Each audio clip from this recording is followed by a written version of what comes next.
What is going on, guys? This is the WGC Mexico for Bogey Free podcast for WGC Mexico. Actually, I think I've had one too many Molsons already.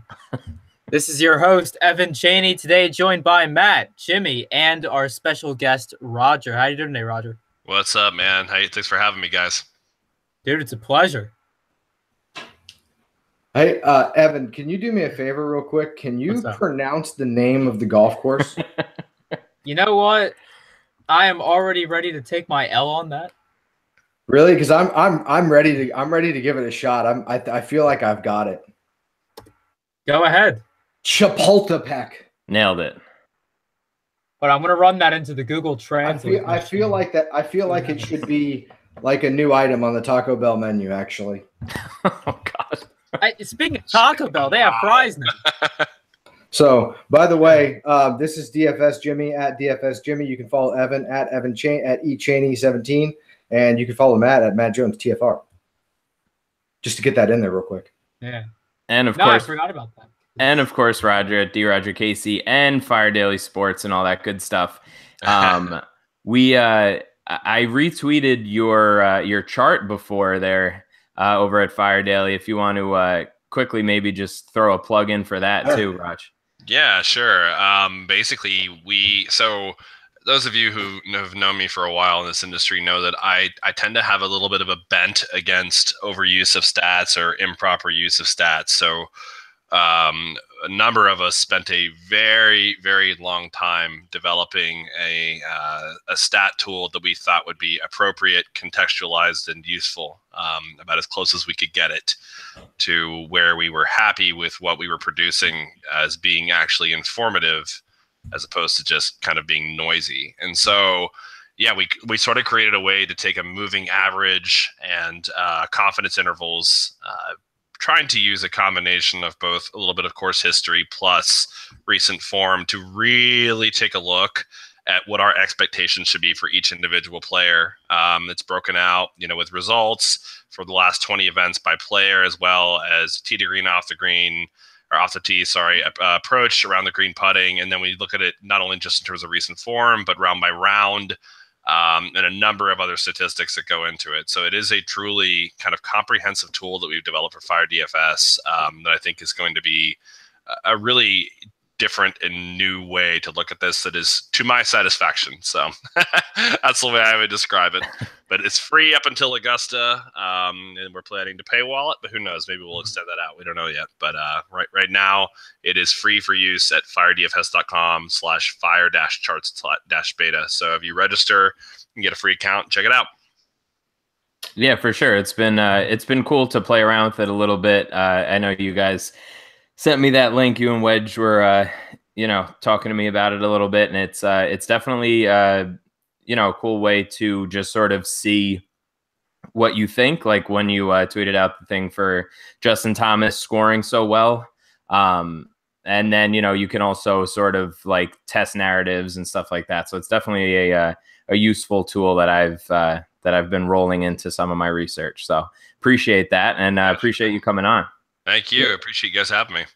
Yeah, it sounds pretty interesting. I saw the chart you tweet out, and it looks really cool the way you guys are presenting the data. So I'm gonna have to get over there and check that out. I'm always a big fan of new data visualizations, because us statistical nerds are like that, I guess. But yeah, I do think it's pretty cool. I really like the way it looks. So if you could, Roger, DM me a link or something so I could tweet it out.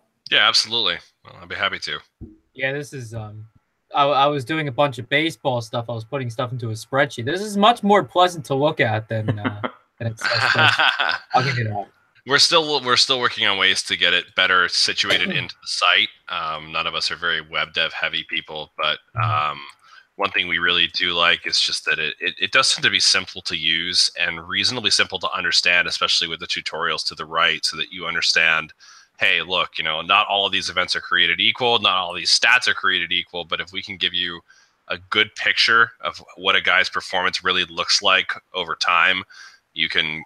It tends to be very informative in a very simple to understand way for people who don't have a million hours to dig through stat ranks and pray they find something that might actually mean something. You know what I mean? So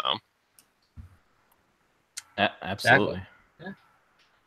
All right, so wait, hold on. We gotta talk about last week, boys. Yeah, First oh my off, God, total carnage. yeah, that was Total a shit carnage. show. I think we all pretty much. I mean, Raj, I don't know how your week went, but I think on Thursday, I think I sent out a DM to Jimmy and Evan, and we were all just sort of the mindset like, well, all right, well, that was fun to watch for like 12 holes.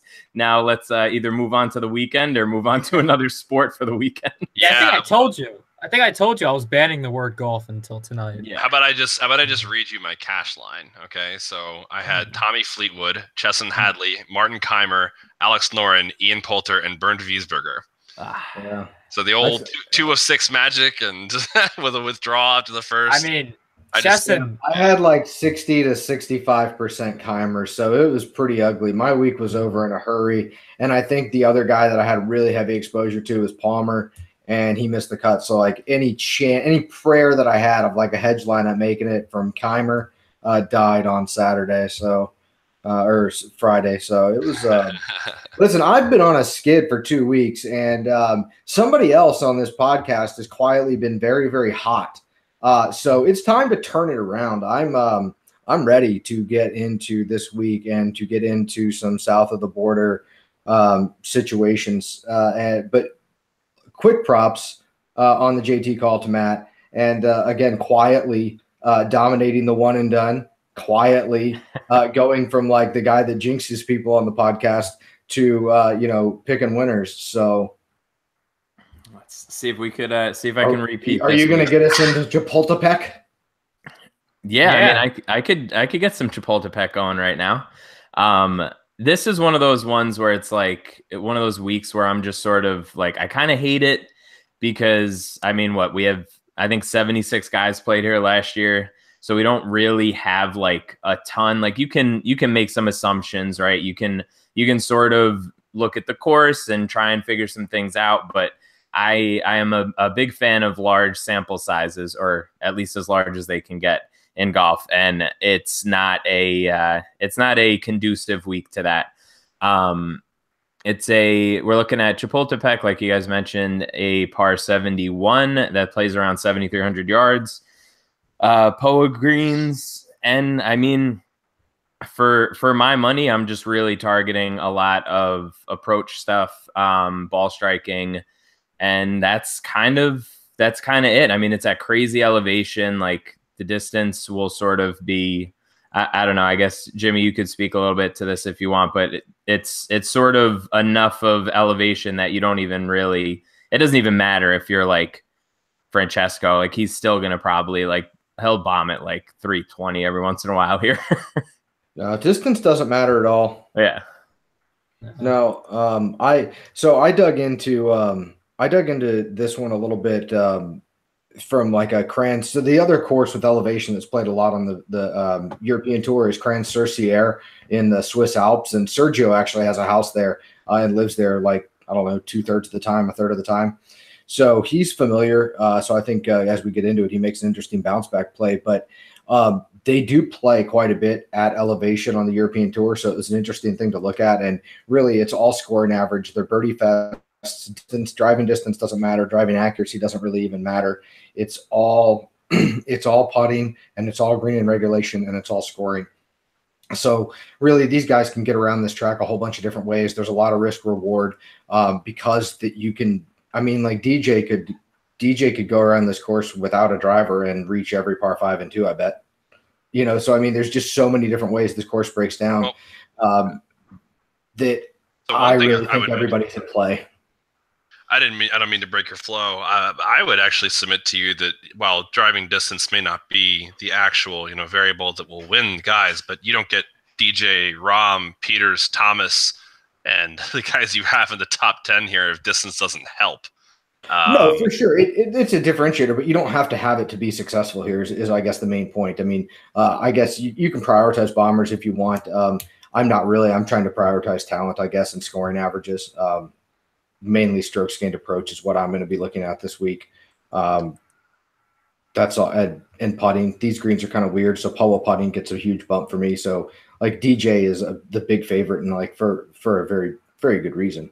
I think last year he probably missed 10 birdies and still won. You know, I mean, he could win this thing like walking away backwards on a course like this. So I mean, you're absolutely right. But I don't think you have to have distance to be successful here. Well, no, it's not Torrey Pines. I mean, I'm just saying, if you're looking at your order of priorities, I mean, it's not like you would look at distance and say, I don't want this guy because he's long. I mean, Thomas Peters is not exactly a straight driver of the golf ball, but he still was able to be very effective at this place. And the fact of the matter is that even if guys are not hitting driver on this course, you know, guys like Rahm, DJ, Peters, Thomas, even Phil can slap a 2-iron, you know, 275, 280, whereas other guys are hitting, you know, driver that long. So it does help to be long, even if you're not hitting driver in your hand. You know what I mean? So. Oh, for sure. But this course really, I guess the other point is while driving accuracy is not important, accuracy on the course is. Getting anywhere off of these fairways it really does spell trouble. The trees are mature, they're thick. And if you put yourself on the wrong side of this golf course, you may not make bogey, but you're not going to score. And in a birdie fest, you know, that's basically the same thing. So that is a concern of mine. That you do have to be strategic around here. All the interviews I read about the golfers and the recounting of the golf course is you can be aggressive, but you just need to be really strategic with when and where you're aggressive around this golf course. And I think that differs for every golfer, kind of as we talked about, because of the length and because of their skill sets. So you'll see a lot of different approaches, I think, taken throughout this golf course.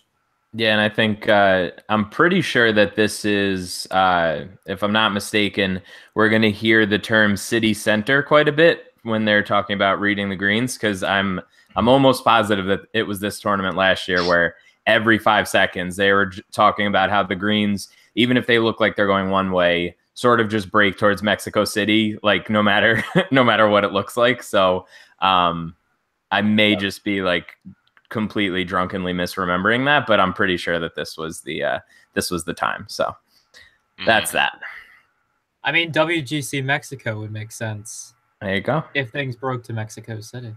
Well, you never know, Ev. Yeah. You know, I guess not totally about the course, but not that it's predictable, but, you know, it is a WGC, and, you know, like we can pretty much expect one withdrawal from illness or injury this week. Oh, yeah. Well, someone's going to fall down the stairs or something. Well, I mean, you got Montezuma's revenge down there. I mean, that's kind of like a real deal. So it got Stenson last year. He didn't come back. Didn't it get Bones too? I think Bones had to withdraw even though Phil kept playing. That very well may be true. I don't recall that, but I'm sure you're correct. So it's just like, you know, I think you can probably reasonably expect one person to withdraw this week. You know, don't be surprised if it's a big name that, you know, drinks the bad water or something. Yep. All right. So on that note of bad water, yeah, let's get into our high price golfers here.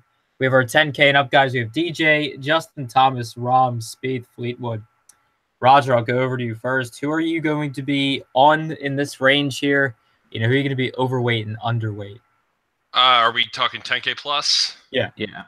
Okay. Well, I think obviously there's a great case to be made on really any golf course that is a golf course for Dustin Johnson. I mean, there has never really been a golfer, I think, in the history of this game that I know of that is as long and straight as Dustin Johnson. So, you know, the reason why we avoid bombers traditionally on certain courses is because we're afraid of their lateral problems. It's whether they're going to, you know, nail it into the trees or find water or whatever. But if you are hitting the ball, you know, 320 yards and then you're hitting in the middle of the fairway, you can do some serious damage, especially when your wedge game is going. So DJ won here last year. You know, he may not have put on the brakes a little bit on Sunday at Riviera, but outside of that, he's pretty much been unconscious. You know, minus a little jitter once in a while, but what we consider to be a jitter for DJ for anyone else would be completely normal. You know, just a standard day at the office. So, you know, looking at our charting system for DJ, it's unbelievable. I've never seen anything like this in the entire time I've been in this industry, where a guy has been so unbelievably just brutal tee to green. He's averaging between 1.25 and almost 2.5 strokes gained tee to green per round on the field. And we're not just talking about any, scrub field here. We're talking about every event, every major, everything. So reasonably, we can predict that is where he will land in most events. Given that he did it here last year, I see no reason not to. Although I certainly cannot, talk ill about my boy Jon Rahm, who is 1,300 cheaper than Dustin Johnson and has pretty much the same skill set. I think the only gripe that anyone can have about Rahm at this point is that he just has not been as effective on Sunday. That's 3 straight events now where he's kind of had this choke.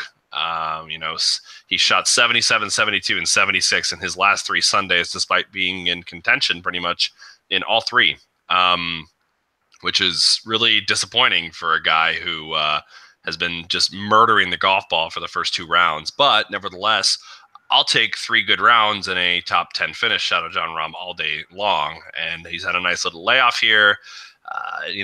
There's really, as long as he doesn't freak out and go crazy, there's no holes in his game either. So you basically get discount DJ for 1,300 less. I'm not totally sold on Jordan Spieth at a track like this. I do think that accuracy is at least somewhat important here. I mean, if you look at some of the shoots that those guys have to hit through and the amount of tree impact that you do have in this golf course, you do have to place the ball. That's why you're not seeing guys hitting driver as much. You're seeing a lot more 2-iron. I mean, I remember this event last year, DJ whipping a 2-iron like 300 yards, like a hook, on a par 5. That's not uncommon to see some really weird strategies here. And normally I'd like that about Jordan Spieth, but I find that Jordan tends to be better on more open architecture tracks. And this just is not one of them.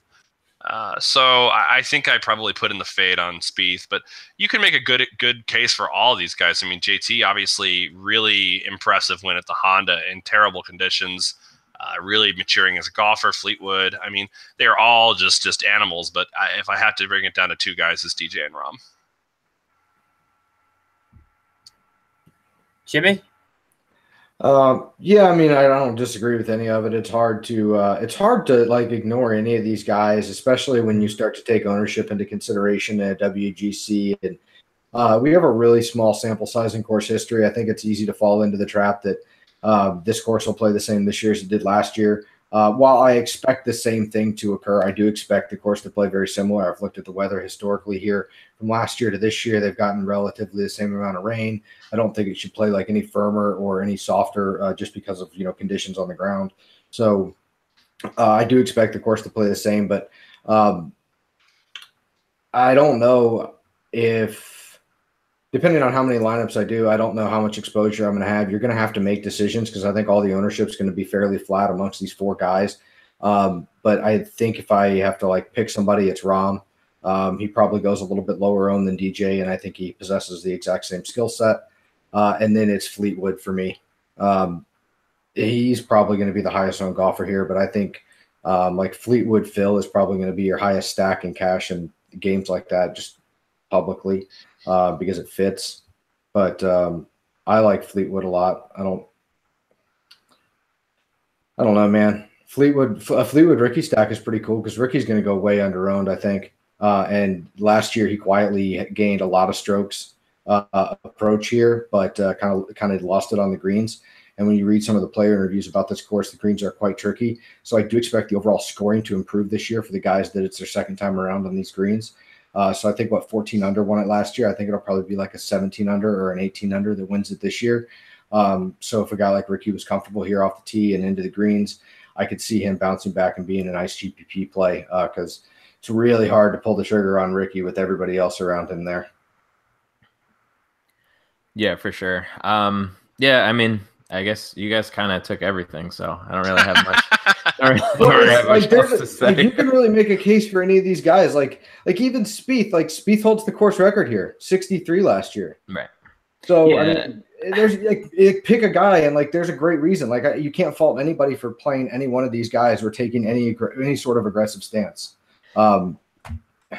Yeah, I think my two would be DJ and Spieth. Personally, those are who I was just working on my write up. That's who I put in. I just think that people, I don't know. This is just another one of those like gut feelings. Like people talk like the wheels have completely fallen off of Spieth because he had like a couple like 4 events in a row where he just like lost strokes putting, and like now he sucks. Like I don't know. I just it's pretty amazing what he's been able to do, and I have the same feeling about him as I did about JT last week. Like just strictly look at his finishes, right? And it's just insane. His last 17 events, he's been outside of the top 25 3 times, and he's missed 1 cut. Like, I know that there's no cut here and whatever, but I mean, I don't know. I really like Spieth this week. I really would never say like outright fade anybody here. I'm just personally most hesitant clicking on Rahm right now for some of the reasons that you mentioned, but it would not shock me, obviously, if he did well. He's one of my favorite golfers. I think he's probably like a top 2 or 3 talent, just strictly from like a talent perspective. But it's just, I don't know, the whole little Sunday thing. He needs to get out of that like rather quickly, because it's not a good look for him. Yeah. I mean, if you're gonna be a superstar, you gotta do some on Sunday, right? Yep. Speaking of which, quick poll: does anybody care about JT's F-bomb on Sunday to win? I don't. Who cares? I mean, why? Could not care any less. I mean, I was just curious. Quick poll. Moving on. It's irrelevant.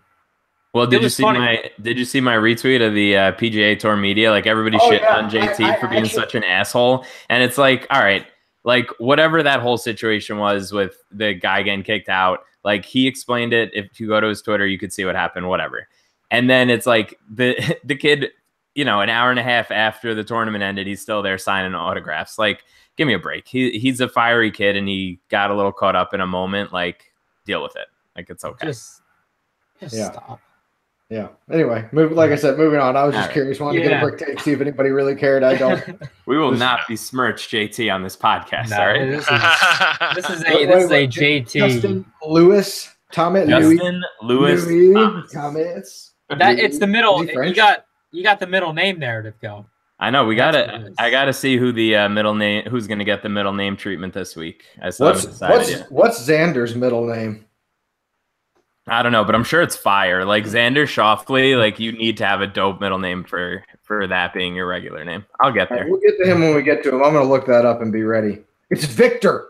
It's Victor. That's exactly what he's going to be. Alexander the Victor on Sunday, Schauffele. What an awesome middle name. This fits so great with my exposure levels for him. We're way off track. Evan, get us back on track. Goodness. I definitely want to hear more about that Xander exposure when we get there. But yeah, let's jump down to our 9K guys. I mean, it's your small field here in terms of your 9K guys as per usual. I mean, you got Fowler, Rose, Mickelson, Garcia. Any guys have any strong takes here? I mean, we already touched on Ricky a bit, but I mean, you have Rose, Mickelson, Garcia here still in that range. I think you can make a good case for Rose, given that on POA he's done well approach and putting. But what about these other guys? Jimmy, why don't you lead us off? Same thing. I mean, I'm going to go back to Sergio. I think he'll probably go a little bit under-owned in this range. And he, like I said, he owns a house in Grand-sur-Sierre, and he lives there, like 2/3 of the time, 1/3 of the time. So he's comfortable at altitude. He scores well. That was his first debut last week. I think he's fine over here. Mickelson, I think, will be your highest owned. He's going to get the treatment from last year for performing well. He's publicly said he really likes this place. My only concern with Mickelson is last year he gained like 7 strokes with his putter. So not sure how I feel about that, but he's been playing well, and people are going to play him because he scores a lot of DraftKings points, and you can't fault anybody for that. Rose, I don't know.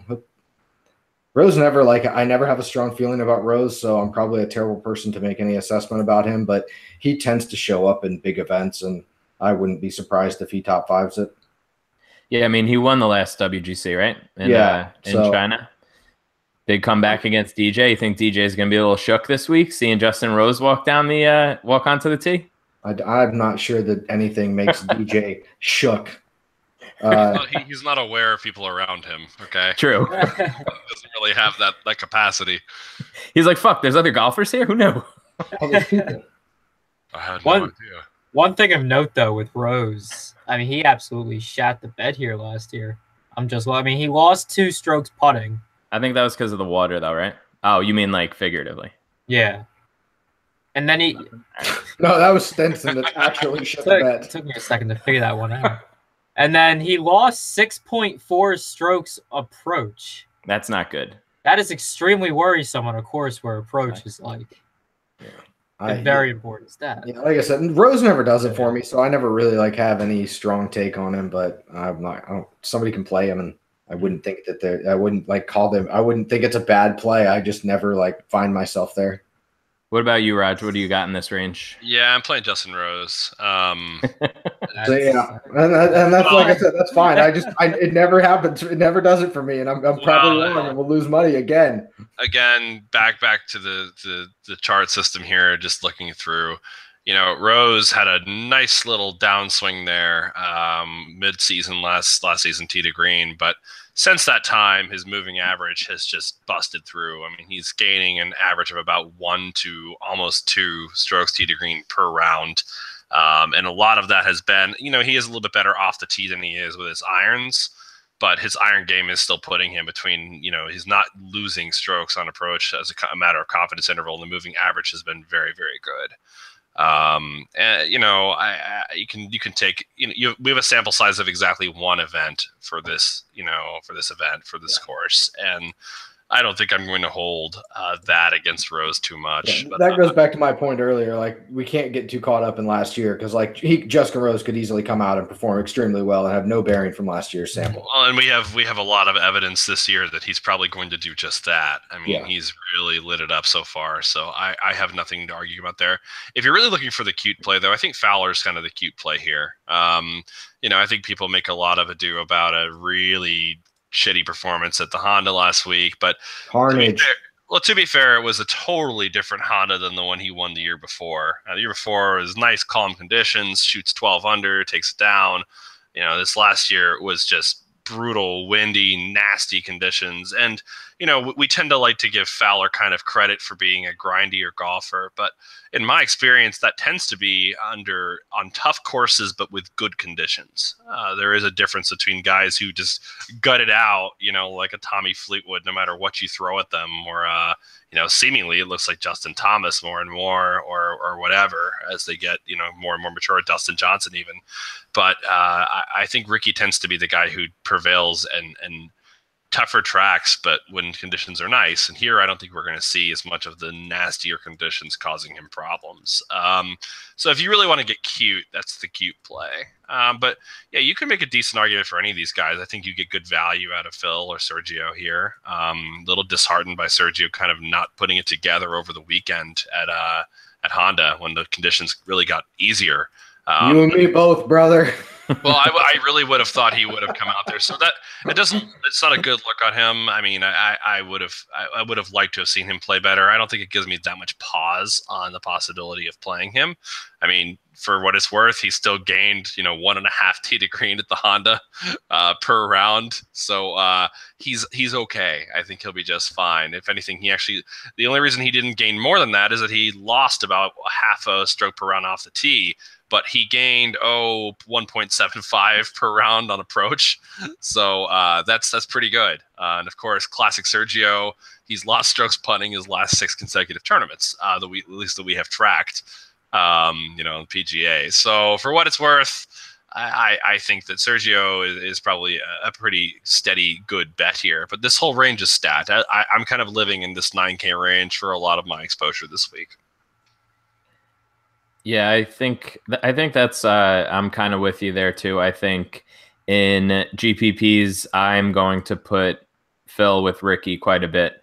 I really like Phil this week. I know everyone and their grandma does too. So of course it's gonna, I'm not like, it's probably like typical fish shit that I do, and he's gonna be like T47, and I'm gonna be annoyed at the end of the week. But just like the 3 straight top 6 finish, right? Like it just seems like everything's just like rolling that way for him.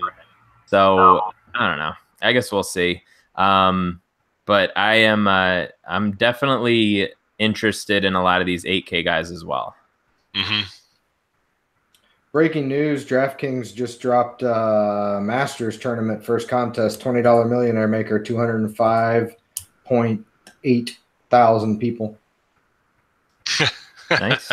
There you go. Yeah, I won't be putting anything near that. But yeah, I could tell, Roger. That is definitely not your event. You what do you call it? The cash game centric, right? That would be the general gist. Yeah. Yeah. Nah, Jimmy, that's all you. Unless I win a qualifier for 25 cents, I will not be entering that as well. Speaking of which, I've got an interesting lineup conundrum here. So a buddy of mine asked me, he's putting in like 60, 65 bucks, maybe 70 bucks this week. And he asked me, because we've got a $4, an $8, and a $44, and then you got the $12 albatross. So he always enters the $12, so he's going to enter that. And then he wants to know, should he enter another like $40 to $50 either in all $4, all $8, or like one $44 entry. So I did the math for it real quick, and like your best odds, obviously, with just 2 entries are the $44 and the $12 albatross. Would you rather try and do like 2 billets like that, or would you rather have like 10 of the $4 or 5 of the $8? Just a quick poll for you guys. What do you think? I mean, I'd rather have more lineups, but if he can create 2 very strong lineups, or one very strong lineup and put it in both those contests, why not? Yeah, I personally, I was like, you know what? I'm just going to do the listener league last week. And then I had a couple glasses of wine, ended up playing Sam Saunders in the albatross. So, you know, I mean, it's what I think it's pretty safe to say that you're asking the wrong person. Fair point. I mean, I think Roger's the person to ask. Well, the reason I bring it up is I think probably a lot of our listeners are kind of in that dollar range, right? I don't think our listeners are multi-entry guys. I think that's probably a roughly, that's probably a normal amount, probably right under $100 that people enter, across exposures. And I just thought it was worth bringing up.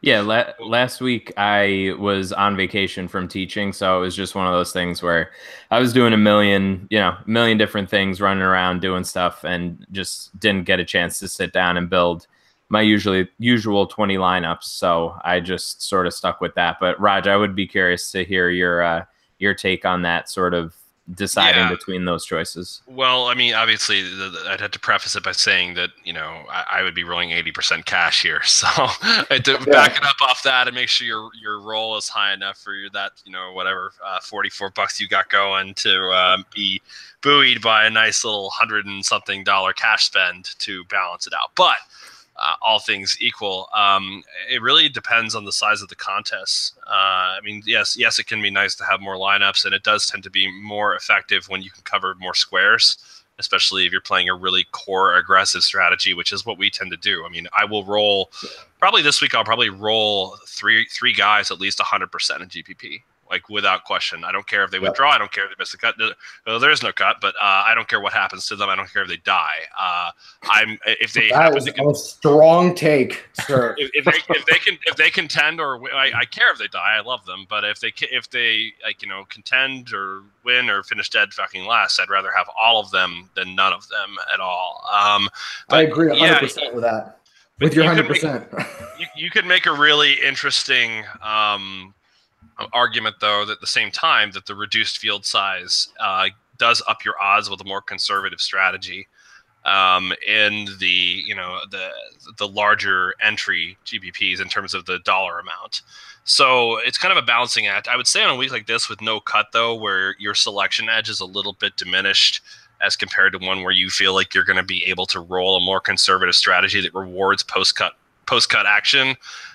You probably are better off having more lineups to diversify in the smaller entry, just because you are going to want to take a little bit more risk than normal around your core. So I'd probably opt for the more entries in the smaller one. Although, what I probably would do is max out the dollar, max out the quarter arcade, and try to max out the $2 with your spend, so you can have a huge number of lineups, like 60, as opposed to just like 10. That way, you're covering a lot of squares. You have a lot of equity, and even though the payout might not be as large, you're guaranteed, or not guaranteed, but you're more likely to get a better but significant return than trying to shoot for the moon. Right. That sounds very measured. We're trying to win hundreds of thousands of dollars here. I'm like, Roger, you clearly never listen to us because, like, yeah, I took Jimmy into 20 lineups for the fucking hole-in-one contest last week. That was like whatever that was. Yeah. All I had to do was mention that it existed, and all of a sudden I had 20 of my dollars invested in there. It was almost instantaneous. Before we finished the show, he had already max entered it, so it was something to watch. Real quick before we hit the 8K guys too, Raj, I was curious to also get your take. I know obviously you do the cash stuff, but how much weekend action do you ever do? And is it different on a no cut week, or something never ever? 0 weekend action, except in one particular case, or 2 particular cases, which is in the 3-round cut events. Right. Then I'll take weekend stabs on Saturday, Sunday, because there are people who take way too much risk near the cut line with guys, you know, with possibly having one less round of action because the cut's Saturday. Right. So I will take stabs on those weekends, maybe for a little cash action, because I think I can insulate myself and be sure I'm going to get 6 of 6 post weekend cut. But no, I don't really like the idea of just going on pure score base for the weekend. I think that maybe if you delved into it, you may have some edge if you really, really committed to it, but I don't have time to think about that. And I think the edge would be very minimal compared to what I think I have playing with, you know, a full 4 rounds of volume to see what happens. Just 2 rounds of golf. I mean, anything can fucking happen. I mean, that's anything can happen in 4 rounds, but really anything can happen in 2. A gust of wind could come up and, you know, cause your guy to triple, quadruple out, and then you're fucked. So, I mean, it just all depends. But yeah, I prefer the 4-round format. I kind of figured that was your answer. And I always tell myself, like, oh, maybe there's an edge and maybe I'll do this. And I think I've maybe ever built like 3 weekend lineups in like my entire ever playing DraftKings since they started doing it. So I was just curious. Yeah. All right. So what do you say we hit some of these 8K guys? Evan, I'm throwing it to you, bud. Give me a play you like here. Wow, it's the first time anyone's thrown it off to me. I know. I'm trying to get you involved here. All right. Well, Bubba Watson. I was actually going to say something about Bubba Watson because at 8,900 and some of these stats here that he's shown on POA, I don't see how you fade him. Very strong approach shots, strong putting. Bubba Watson. Comp course winner, Riviera. I'm with you. I don't know how much exposure I'll have to him, but I do like Bubba again. Last time I liked Bubba, he won, and I didn't have enough exposure, so I hope I don't overcompensate this week and he screws me. But I do think that this is an interesting course for Bubba because I do think he'll putt pretty well here, and he seems to be just generally resurgent this year. As long as he keeps the driver in the bag and doesn't find the trees, I think Bubba has a shot to play pretty well this week, and if nothing else, score quite a bit of DraftKings points relative to his finishing position. Yeah, last time I wrote him up as a fade, he won, and he's in my article again as a fade this week. So there you go. All signs point to go. Yeah, guy just won himself a WGC. The anti-Ander curse, if you will. Wait, speaking of which, who are we blessing this time here?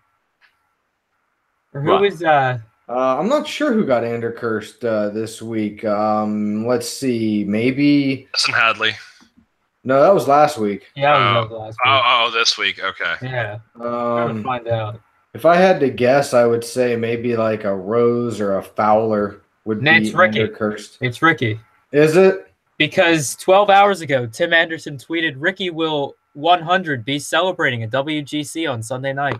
Well, there you go. It is Ricky Fowler, and he is Ander cursed apparently. And he also said Fowler is free money. He's going to be my one and done.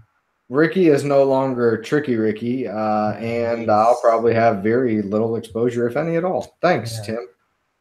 If you believe the Tim Anderson narrative, there you go. I went against it last week and tried to counter it as putting him for my cover, and it did not work. So I'm starting to become a believer. But all curses aside, Raj, who do you like in this 8K range? Right away, I'd say the immediate answer has to be Paul Casey. And now he did not have his best event at Riviera, but frankly, setting that aside for the moment, Paul Casey is basically the poor man's John Rahm or Dustin Johnson. Tee to green, he's outstanding. I mean, and even on a week where he did not play well at Riviera, most of that was on the back of his sometimes not so great putter, which he lost about a half a stroke for a round there. But overall, we can dependably expect Paul Casey to gain somewhere between 1 to 2 strokes tee to green per round. And just look at his results. I mean, this is just a clinic. I mean, Paul Casey, and in the last 20 events he's played, he has finished outside of the top 26, I want to say, exactly 3 times. In every event he's played. This guy is just an absolute monster. So yeah, I will be rocking some Paul Casey. The other guy I got to give big old props to is Tony Finau. I have definitely been a little bit of a hater on this guy for a while, just because I'm like, I don't know if he can really harness the power, and actually make something of it. But no, he's actually proven that, yes, he in fact can do that, and he can do it very effectively. He has been pretty damn impressive on courses where I would not have expected him to do a lot of good work, namely Riviera. That is special for him to come out and play that well at a track like that, that is tree lined, reasonably tight, requires some very, very good shot making. I just think that's a great recipe for success here. So I think I'm going to be buying quite a bit of both Paul Casey and Tony Finau. Jimmy, how about you? Since I'm probably only going to play GPPs, and I've never been a big Finau guy, I don't think I'll have tons of him. I'll probably have like a hedge lineup or two that include both Paul Casey and Finau, but I believe that they will be the highest owned in this range. And I think I can get away with maybe just going really super overweight on Noren, because I like Noren better. And I think I might be able to get away with it. And that'll be probably where I go. I can't fault anybody for liking him. I've just never been a big Finau guy. Casey's way underpriced, but I don't know. He just never does it for me either. I always feel like he contends and then falls away. He's an excellent cash play. I don't know. So I'll be off Finau and Casey in terms of like large exposure. I'll have exposure, but they'll be like minimal for me, and I'll play the other side and probably go heavy on Noren and snag a little bit of Bubba as well. What do you guys? I mean, do you guys have any intel on Dylan Fratelli at 8,200? He'll be a good player. He'll be able to contend on the PGA Tour. Specific info, no, but he's produced great results on the European Tour. I think that for like just the eye test, I think he passes the eye test. And and it's sort of a shocking turn of events. You can watch more European golf on the Golf Channel than you can actually watch PGA Tour golf. But anyway, yeah, he played well last week too, right? Yeah, I don't think I'm going to jump on him this week, but no, I'm just saying he was there last week. I think he was like around top 10, right? Well, yeah, and he was really impressive last week, and I think that's the reason I'm not going to jump on him, because I think he'll be like a little more owned than I think he probably should be. Because that's the reason I'm probably off of him. I think he's a talented player. I think I'd probably rather own Ches Reavie coming back off like a little layoff that's probably going to be less owned and is a more accomplished player and just generally a much stronger approach game, and his putting statistics on POA are, well, I mean, Fratelli doesn't even have any. So, but Reavie's just a way better play. I can't see myself clicking Fratelli over Reavie.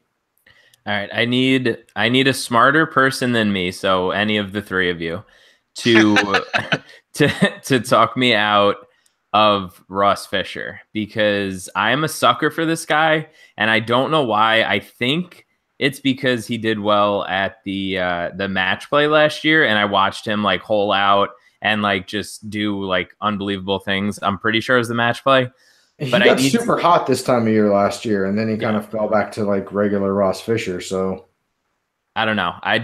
I feel like I need to just throw him in a couple of GPP lineups because I don't think he'll be owned at all, but I think it's probably like too cute. That being said, I am no longer fading Norin, so good news for everybody. Or potentially bad news for everybody because he's done pretty well every time I've said he's a fade. And obviously, like, I'm just gonna have all the Cantlay just because I always do every week.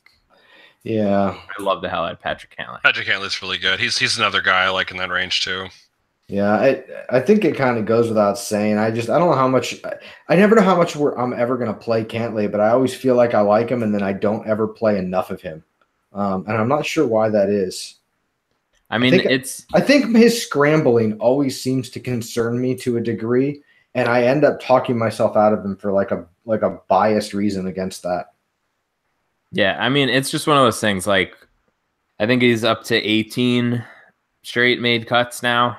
Like, he's a machine, dude. He's 0.5 to 2 tee to green. He has not missed a cut since he rejoined the PGA Tour. And he has just, I mean, if you just look at it again, it's another like Paul Casey clone where he's pretty much just not missing.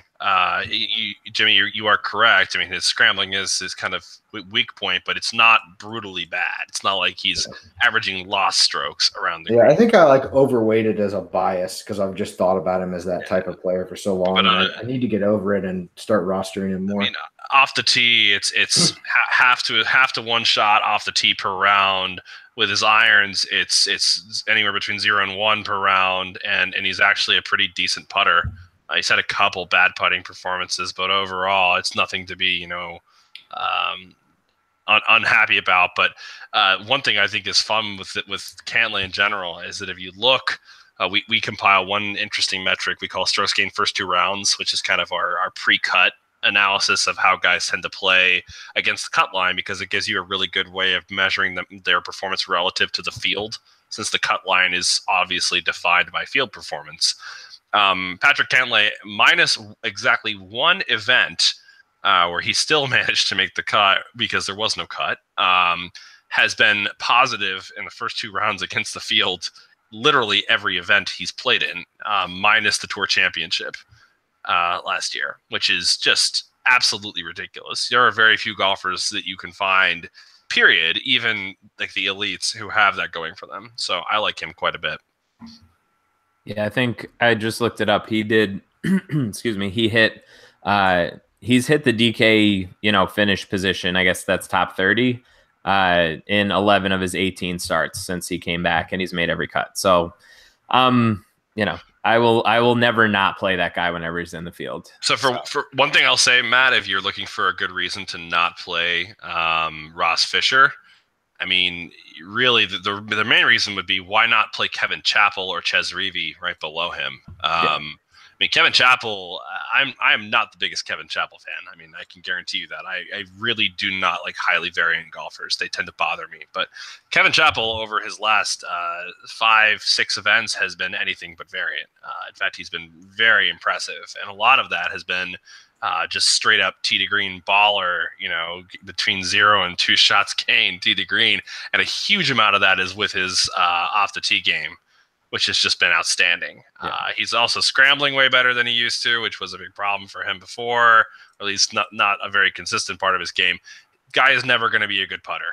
That's just the fact of the matter. But on the bright side, over his past 4 events, he has actually not lost strokes putting. He's gained in 3 out of 4, which Kevin Chappell basically makes him a monster. And Ches Reavie, outside of one bad performance at Riviera, has been just a machine. I mean, yeah, it's been great. He had a few really, really bad golf holes at Riviera, which was unfortunate. But if we control for that over the last 4 events before Riviera, he was so far above his moving average was above his confidence interval, which is really hard to do.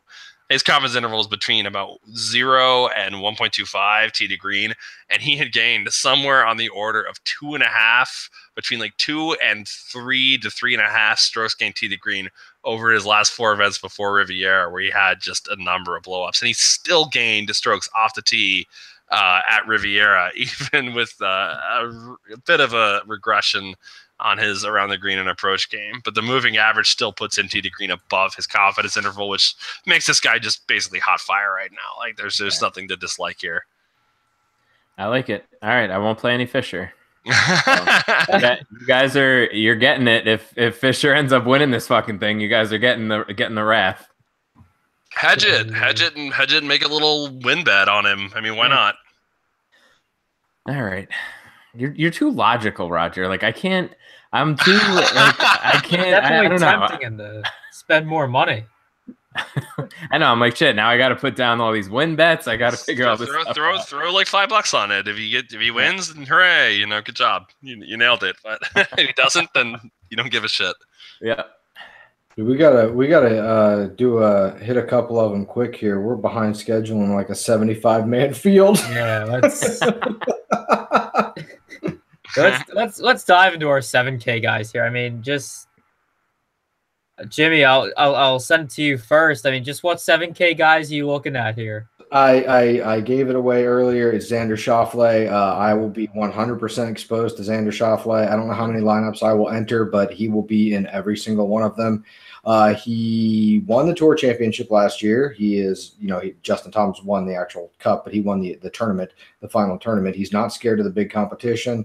He made a club change in the offseason, and it really kind of took him a little bit to adjust to that. He's improved his strokes gain numbers every event for the last 5 events. His putter does really well on POA. It's his best surface. I expect Xander Schauffele to really show out this week. He's going to be chalky. I don't care. I'm going to have lots and lots of Xander Schauffele. I think he is just ready for a top 5, and I will be overweight, 100%. All in, Xander Schauffele. I just want to put it on record before you say anything else.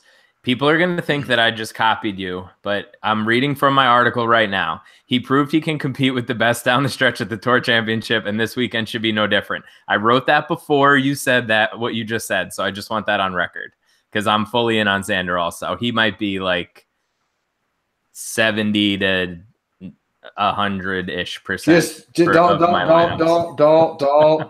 70-ish. Listen, just step up to the plate, lock button, 100%. I don't think you should pussyfoot around with this 70 and 80%. There's not going to be a difference. Just 100%, figure the rest out. It makes the rest of your life easier with exposures anyway. And besides, when he wins, you're just going to make that much more money. These are such aggressive takes here. Listen, this is WGC, we're taking stands, Evan. So we can just the rest of the 7K range is loaded because of the pricing. So there's a bunch of plays in here. I'm going to be heavily exposed to, like we talked about, but I mean, like, really, it's these WGC fields. Like when you get into the 7K range, it's sort of ridiculous. Like you can make a case for any of these guys. It seems like Sands, Patrick Reed, Kevin Kisner, those guys are going to be low owned, but everybody else, like, pick one and play whichever one you like, or play lots of them for whichever reason you like, because there's a lot of variance in WGC weeks. You need to find scoring. This is going to be a birdie fest. And like, look at the people in here. It's sort of crazy. Roger, what do you got in the 7K range? I mean, we can probably ignore the 6K range, right? There's like 12 guys, and 10 of them I've pretty much never heard of outside of like Abraham Answer, and the only reason I know him is because he's the first one in my database every time I load it. So yeah, I agree. I'm probably not going to do anything with the 6K range here. Guys I like in the 7K, I'll start with Mr. Duff Daddy. And if I can impress upon you just how effective Jason Duffner was last week at the Honda, gained almost 2 strokes per round tee to green. Let's just put that into context, given how insane the conditions were for the first 2 days. he gained half off the tee and gained an additional 1 on his approach and gained a nice almost 0.5 to make up the whole picture around the green. So his whole game was just on point. Now, he didn't exactly crush scoring. He lost a little bit putting, but that had not been the case as the last 3 events before. His putter's actually been pretty damn good. Moving average has actually moved above his confidence interval for putting. So I'd say overall we're looking at a positive trend there, even as variant as putting tends to be. But overall, every element of Duffner's tee to green game is trending upwards. And we've seen him play well at tight tracks before. I mean, just look at what he did at Memorial, a very tight track, and one that's very frustrating for a lot of golfers. I think Duffner is a very good bet to do well here, and he comes in at a very, very nice price. I also would pay a little bit of attention to Adam Hadwin. And Hadwin is not a guy I have really given a shit about for a long time here. Just because he really, and he even admitted, is like, yeah, my game sucks right now. Sorry.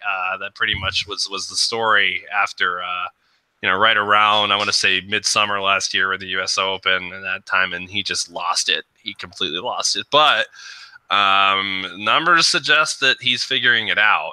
He was killing it tee to green at Riviera, and the trend. The moving average has moved upward to where it's sitting at his confidence interval upper bound, and I think we're going to see that interval move gradually here as we eliminate some of these lesser results over his last 20 events. But overall, this is really positive. His scrambling is outstanding, and that does help. There's some really tough looks around these green complexes if you get into bad spots. And the iron game was there, the off the tee game was there. I mean, everything was there on a tight track like Riviera. And if he can keep that rolling into a place like this, there's really nothing that's going to hold him back from being effective at this course. Yeah, I agree. I like Hadwin quite a bit this week as well, for all the same reasons. I'm not going to recount all that, but I'm on board there too. Yeah, like I said, I can get on board with a little bit of him. Obviously, Gary Goat is in the field, so 7,600. I'm gonna have to have a little bit of Woodland exposure, but I think I'm gonna keep it pretty tight to sort of those like 3, and sort of spread out a little bit up top and just sort of move on from there. I don't really see a ton of reason to expand more than, like, I don't know, maybe out of like a dozen guys this week at the very, very most, because you're just you're spreading yourself way too thin otherwise. So that's kind of where I stand now. What about Charlie Hoffman? Yeah, he's in my article. I think he's the kind of the guy that you anchor everything with. He'll probably be pretty chalky, but he should. I don't know. I actually really like the guy above him, and Charlie Hoffman's fine, but I really like Joust Loudon quite a bit better. In terms, he just came off of a win on the European Tour, plays well at altitude, or has played well at altitude in Grand-sur-Sierre. His game should fit really well here, and when he's on, he tends to score quite a bit of DraftKings points. So if I'm down here at like 7,300, I think I'm probably going to go Joust over Charlie. Charlie's fine, and I think he fits really well here, but just personally, I'll probably have more exposure to Joust than to Charlie. Yeah, I don't really feel Charlie Hoffman pretty much at all until further notice. I had him on my bust list for this year, and I just you know what? I mean, he played way too consistent of golf, at a kind of an older age. It's, we've seen these guys who have sort of the age 39, 40, 41 renaissance, and it's impressive when that happens. I mean, it's really cool to see. We saw Jimmy Walker do it, go from sort of journeyman to hero. And I mean, there's a handful of guys that have been able to show up and do something with that. But one of the things I think we tend to see with those guys is that it doesn't last for longer than maybe a year, 2 years and a half, 2 years possibly. But Hoffman is already starting to show signs of rust and wear.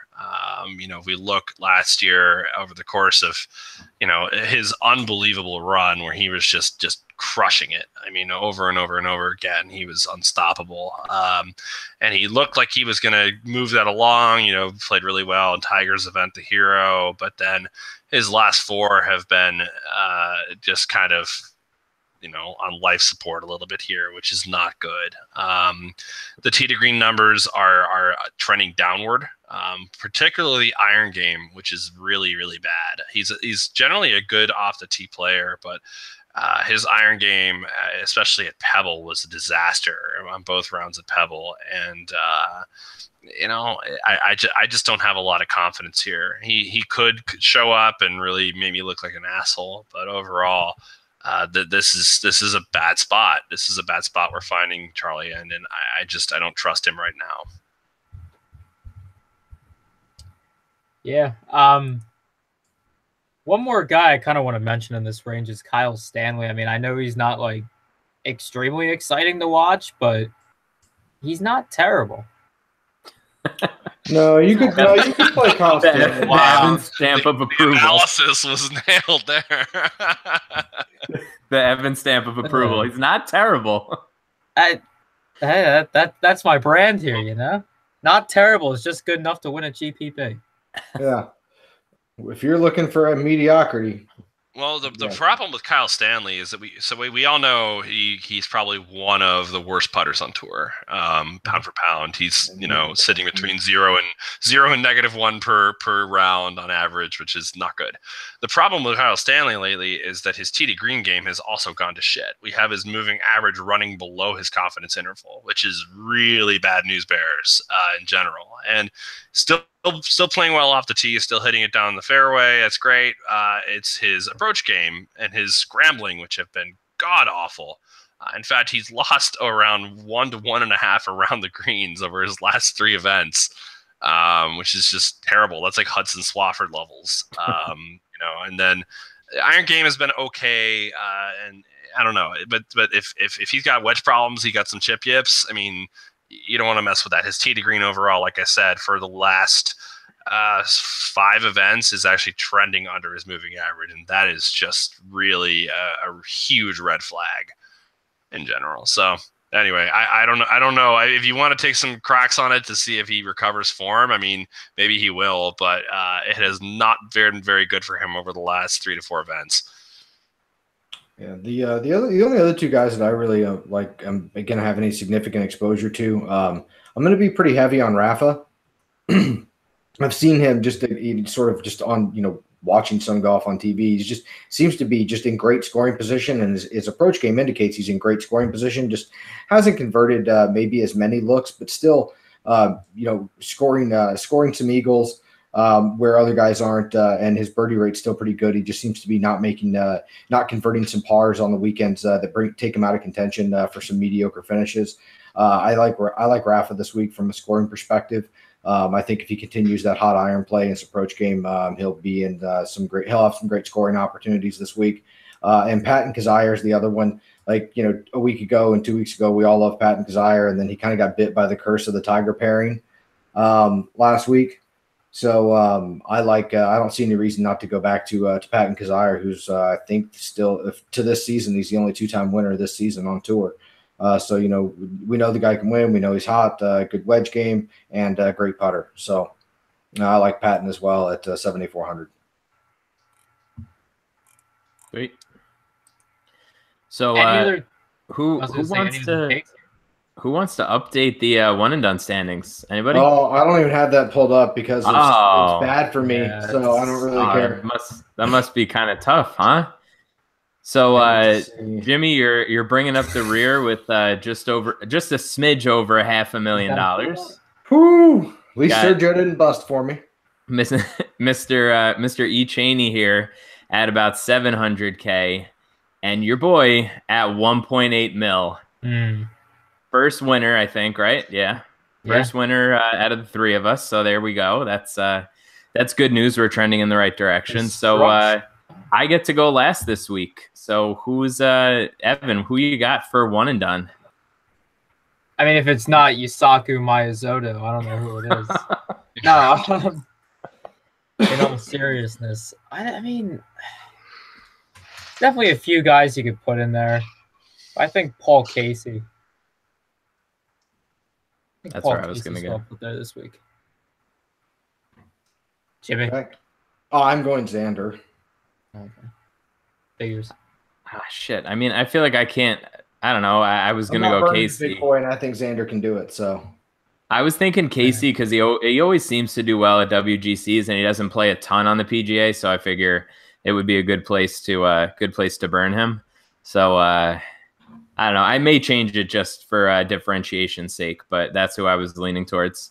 Rod, you have you dabble in any one and dones? I haven't done as much this year, but I still kind of keep up with it just to dabble a little bit. But if I have to take one this week, I'm probably taking Thomas Peters. I can't really think of another event for the rest of the year where I would want to use him.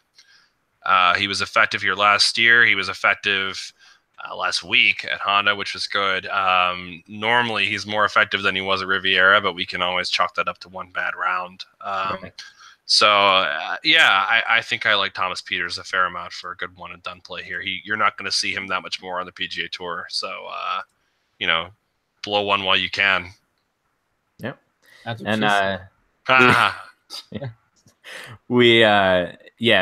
just for the listeners who just hang on just every word of our one and done contest that really probably out of the 8 billion people in the world, only the 3 of us give a fuck about. This week is a double money week since it's a WGC. So you could make up some ground on the leader here, guys. So I'm about to go from worst to first here, baby. Xander's going to take me to the promised land with double points, fixing to crush you two. Not sure about that, but I like the optimism. I like the optimism. He was pretty optimistic about. You got to be confident in your plays. It's like your golf swing. You got to be confident. You got to know that you can execute the shot. And I know that Xander's going to come through for me this week. All right. Of course, that's ridiculous, Bruce, but it sounded good. I like it. Say so. All right, this has been the Bogey Free podcast for WGC Mexico. Make sure to follow the podcast on YouTube and iTunes. You can find that by searching Bogey Free on both platforms. And of course, if we're not winning all the money, we hope you guys do. So good luck in your contest this week. Thanks a lot, Raj. See you guys. Yeah, thank you, Raj. Yeah, thank you, man. Appreciate it.